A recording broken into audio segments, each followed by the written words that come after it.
الحمد لله والصلاة والسلام على رسول الله اما بعد. برادر سوال نمودند که در وقت روزداری، در روز روزداری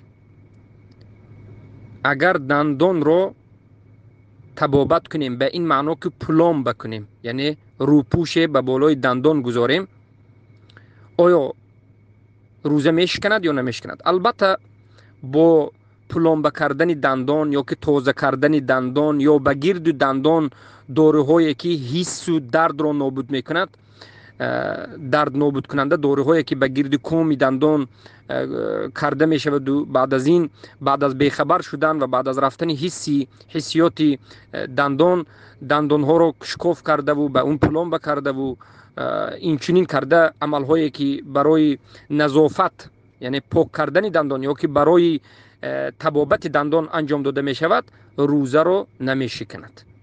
و شما می توانید که در حالت ضرورت، یعنی وقتی که به همین عمل ضرورت پیدا شد، در روزی ماه رمضان هم تبابت بکنید یا پلام بکنید، بوک ندارد. یا که کندن دندان کسی سخت درد میکند، وقتی که دندان رو укорл کرد و بعد از укорл کردن با سوزانداری کرد و بعد از سوزانداری دندان رو کند، آیا روزش میشکند؟ البته روزش نمیشکند. برآمدن خون از جای دندان روزه رو نمیشکند، حتی طهارت رو، حتی وضو رو نمیشکند و میتواند که روزه خود را دوام بدهد.